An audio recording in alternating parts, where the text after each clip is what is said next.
We're at the point now where all Heat fans agree that major changes are necessary, but not everybody agrees what those major changes should be. That's because people are stupid. Kevin Durant is right there and Miami needs to go get him right now. No thank you, he's way too old and Miami will still be mid with him. We'll get Giannis too, and then we'll be unstoppable. We say that every year, it's not gonna happen, just blow it up and rebuild. You two, relax, it's my video, alright? Although you both do bring up some good points, I mean, Lord knows I like to dream as much as the next guy. I've already posted videos on Ja Morant and Giannis and Nikola Jokic and KD and Zion Williamson, and I'll continue to post videos about those guys, even a guy like Trae Young, as the rumor mill continues to heat up this offseason. But the reality is, the likelihood of the Heat landing any of these players is not very high. I'd give it like a 57.2% chance, which, funny enough, is actually the amount of people who are not subscribed to this channel. So if you could do me a favor and fix that, I do greatly appreciate the support. Let's get back into the video. Now, this is nothing new. I mean, the Miami Heat have been on the list of disgruntled stars for years just for them to land elsewhere because the Miami Heat lack assets. However, I'll continue to make those videos because, one, they're fun to make and I like to dream, but two, I do genuinely believe that the Heat have a chance at some of those guys, even if it's not a high chance, just because we do currently have 3 tradable first-round picks with the ability to make that up to 4, and they do have some nice young pieces like Tyler Herro, Nikola Jokic, Khalil Ware that I do think other teams could be interested in. The problem, of course, is that many other teams can still beat our best offer, assuming the Miami Heat don't want to trade Bam Adebayo, which I don't think they'll do. So in today's video, I want to discuss taking this offseason the complete other direction, because if the Heat can't land a whale, and it would be complete malpractice to run it back, then I want to see what it will look like to blow it up completely and rebuild from scratch. And that's a strategy that, truthfully, is just sometimes necessary to pull a team out of the depths of mediocrity. I mean, let's take a look at the top contenders right now. You got the Oklahoma City Thunder. They traded Russell Westbrook and Paul George before it was too late, and they were able to acquire some picks and talents, and then they would trade that talent to get even more picks, like they did with Chris Paul.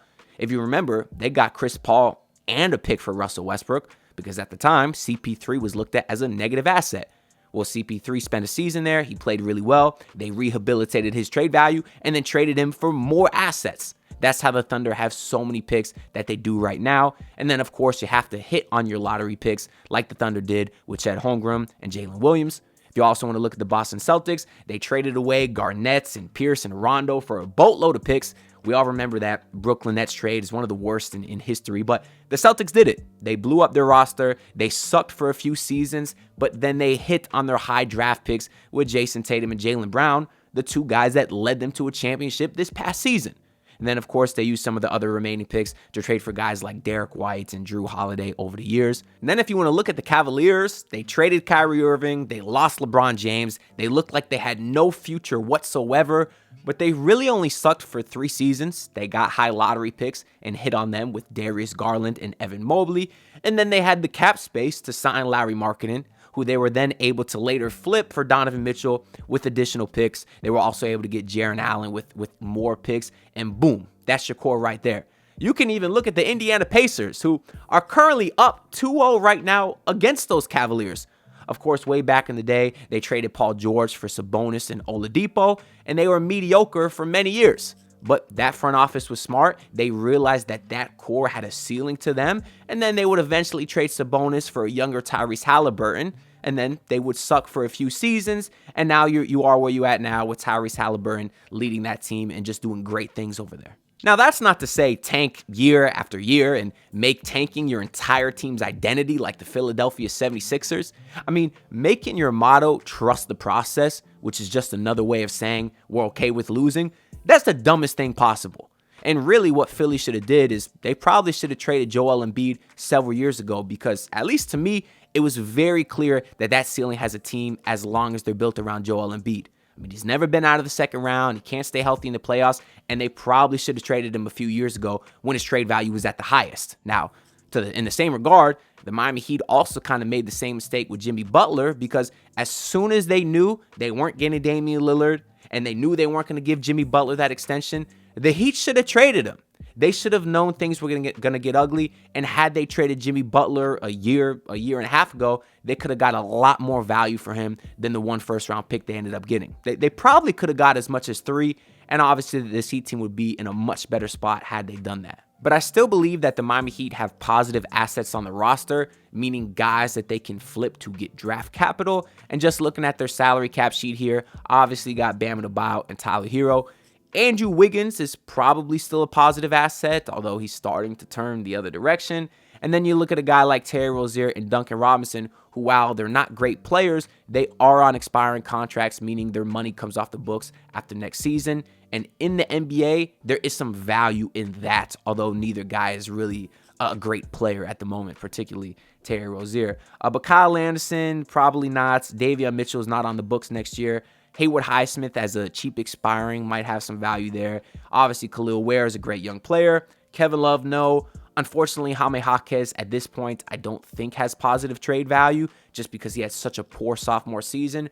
But I do think he could quickly get that back up with just a hot start to next year. And then obviously Nikola Jovic has trade value. Of course, Alec Burks is not on the books next season. I do think Pella has some trade value because he had a nice rookie year. And then Kashad, Josh Christopher, Drew Smith, and Isaiah Stevens. None of those guys are technically on the books next year as of right now. And I think a full rebuild means selling off your core while their trade value is at an all-time high.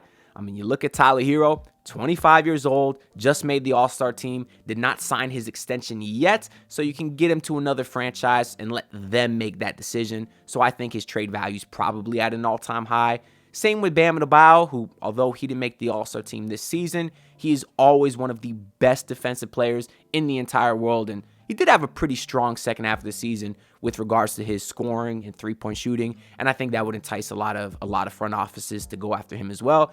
And his max extension was signed. He'll be making over $50 million per year, but that didn't kick in yet. At least next season, he still has a relatively cheap deal before the money goes way up the following year, and then that's when his trade value might be a little bit less. And then we'll also trade Andrew Wiggins as a part of this hypothetical rebuild, just because he's 30 years old, doesn't make a lot of money, and he doesn't really fit the timeline of this team. Now, determining trade value is tough because the market literally gets changed every year, and it's usually set by whoever the first person is to be traded. Of course, everybody likes to go back to that Rudy Gobert trade where he went for 4 first-round picks. So people are using that and saying, oh, well, if Gobert went for 4 first, then Giannis has to go for 8 first.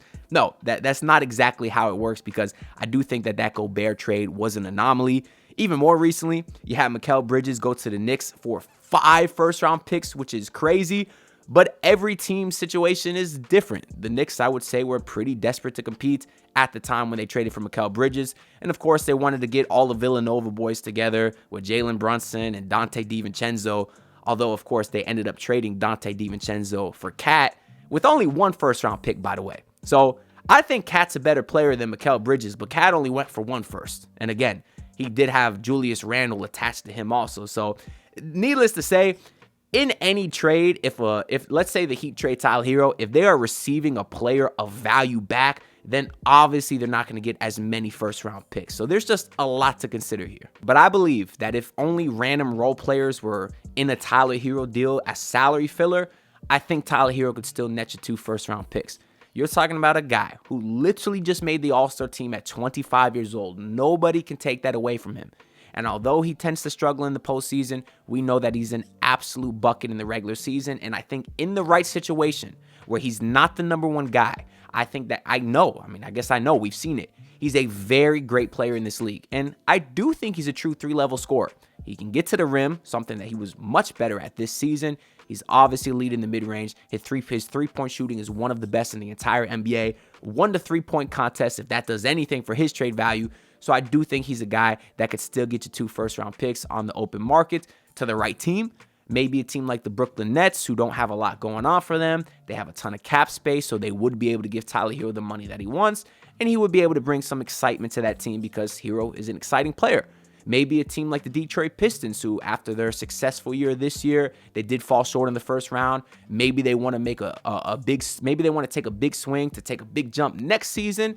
And ideally, they would want to do it with a guy who fits their young timeline. That would be Tyler Herro. And I think his off-ball shooting will be a perfect complement to a guy like Cade Cunningham. And I think they would have a very great starting backcourt in the Eastern Conference. Maybe a team like the Utah Jazz that we talked about, a team that's not a free agent destination, so they would have to make some sort of move to trade for someone if they ever want to help their roster improve. And then they would have some interesting decisions to do with their roster, whether they go more young and build around an Isaiah Collier / Keontae George, Tyler Herro backcourt, or maybe they try to go a bit older and you got Herro and Markkanen and John Collins. They would have a lot of interesting decisions there. Point is, I think there is now several suitors that would be interested in Tyler Herro, where in years past there wasn't. I mean, we know that's part of the reason the Damian Lillard trade didn't go through. The Blazers didn't want Tyler Herro, and they couldn't find a third team to take him at that time. But I do think Tyler Herro did take a leap this season, at least in terms of a regular season player again. And I do think he did a good job building his trade value back up. Now, a guy like Bam Adebayo, I still believe that he can honestly net you 4 first-round picks. Just because, do not get it twisted, he will always be elite at the defensive side of the ball, which I think is way too underrated. A lot of people like to talk about his inconsistencies on offense and his inconsistencies in aggression. Hell, I do it all the time, but I always make sure to acknowledge that he is always giving max effort on the defensive end. And the truth of the matter is, not many guys do that in today's game. I think because Bam is a big man who is elite at defense and rebounding, and he's one of the few guys that can actually guard 1 through 5, I think it gives him such a rare skill set that almost every single team in the league would be interested in him. And for that reason, I do think he'd get you 4 first-round picks. And not to mention, he is still relatively young also. He's only like 27 years old. That to me means he has a lot of trade value still. So that's 4 first-round picks for Bam Adebayo. And then I believe that Andrew Wiggins can still get you 1 first-round pick. I know a lot of people disagree with me on that. Again, of course, it depends on if he goes to the right situation. I posted a Giannis Antetokounmpo mock 5-team trade a couple of days ago where I had Wiggins going to Memphis, and then Memphis sent a first-round pick to the Bucks, which helped the Heat get Giannis. And the reason I did that trade is because I think Wiggins would fit perfectly in that Grizzlies system. They could have a starting lineup of Ja Morant, Bane, Wiggins, Jaren Jackson, and Edey. It's just a very well-rounded starting unit. And part of the reason that Wiggins struggled in Miami is because they were looking at him as like the second offensive scoring option behind Tyler Herro. Whereas if he goes to Memphis, he'll be playing behind Ja and Jaren Jackson and Desmond Bane. And then he won't have as big a load on the offensive end and can kind of focus on being that elite role player that we saw him win a championship with the Warriors just a few years ago. So because that wasn't too long ago where he was a champion, a very important role player on a championship team, an all-star starter, I do think he has enough trade value to still get you a first-round pick in today's game. If you're watching this video, then you are an elite ball knower, so why not take advantage of it with MyBookie? Listen, y'all, throughout the NBA playoffs, I'll be using their live betting feature to smash the Davion Mitchell overs and smash the Rudy Gobert unders, and then using their early cash out option to stack up the profits. If you want to do the same, make sure to sign up for MyBookie using promo code MM50, which will instantly boost your first deposit. And then once the games wrap up, you can check out their casino, which has blackjack and slots and roulette, you name it. Bet on anything, anytime, anywhere, only with MyBookie. Now let's get back into the video. So that means that theoretically, Miami could add around 7 first-round picks this offseason. And then hopefully all the contracts that they receive would be expiring deals. And if not, you would think they're at least halfway decent role players that maybe the Heat could rehabilitate their trade value and then trade them at the trade deadline to get even more picks, even if it's second-round picks. So it's kind of like you start a chain there. You trade for a role player now, might have a couple years left on his deal, then you trade him at the trade deadline when more guys are available, and that's how you find your expiring contract. So that would mean that the Heat would go into next season, they would basically tank, and they would get a very high draft pick, which, of course, now they have their 2026 pick because they made the playoffs. So OKC got our 25 pick, meaning the Heat now have their 2026 pick. And obviously, if you trade Tyler and Bam, you're going to suck next year, meaning you would have a very, very high lottery pick. And then you would go into the 2026 offseason with some nice young players and Nikola Jovic, Khalil Ware, whoever you pick with that very high draft pick. Maybe it's the kid out of BYU. They say might be the first pick in the draft, but you're going to get someone good. And then you would have a treasure trove of first-round picks from the Bam and Wiggins and Herro trade. And then you would have hella salary cap space because Bam, Herro, and Wiggins would be off your books in addition to Terry Rozier and Duncan Robinson, because remember, those guys are expiring contracts next season. So that's kind of like the Houston Rockets route. Remember, they traded James Harden, they sucked for a couple of seasons, had hella cap space, gave a bag to Fred VanVleet. They obviously overpaid for him, but it didn't matter. It was a short deal. They had to give the money to somebody, and then they used him as a mentor to kind of train some of these high draft picks that they got, like a Men Thompson, for example. And you see how just a couple years later, they were already second in the Western Conference. They struggled in the first round series versus Golden State Warriors, but obviously I think we all know that that team has a ton of potential. And the Heat would get all that cap space in that coveted 2026 NBA free agency, which has Luka Doncic, among other guys, but truthfully, I am one of those people that doesn't believe in free agency anymore because most guys sign extensions before they could even get to free agency. So I don't think there's a lot of points in looking at the free agents for that year, at least not right now, because like I said, guys could sign extensions, they could accept player options, team options could be accepted or declined. You just never really know who's going to be available in free agency. But either way, the cap space is still crucial to have because even if you make a trade, you now have a bunch of cap space to absorb a player's contract into your salary via trade without having to send out equal money. So that's how I would fix the Miami Heat. With just one season of tanking, they would have a loaded arsenal to start being competitive the very next season, or at least have a very, very bright future, much brighter than they have right now. And they would have a clear direction, which I would say right now they don't. They got Tyler Herro, who's 25, but then Andrew Wiggins, who's 30. I don't really think the timelines fit all that well, and completely blowing it up and rebuilding would give you that clear direction that I think would be very beneficial. But let me know all y'all thoughts down in the comments below. I'm very curious to hear what y'all think. Kind of the point of this video is so as I continue making these whale videos throughout the offseason, I'll get all these comments saying, oh, why are you talking about Giannis? It's not going to happen. The Heat don't have a chance. They might as well rebuild. And then I can point them to this video and say, hey, I agree with you. If you can't get Giannis, which there's still several months left in the offseason to kind of see what happens there. I mean, the Bucks just got eliminated. Let the finals finish first, and we'll get all these rumors and stuff, and we'll see what happens and go from there. But if the Heat can't land a whale, then yes, I do agree. Blow it up, rebuild, and I'll point them to this video to explain exactly why. But make sure to like the video and comment. I'm on the grind to hit 8,000 subscribers, so all the support is greatly appreciated. And I'll see you on the next video. Peace out, everyone. Look, pull up in your city, tryna get that dead face.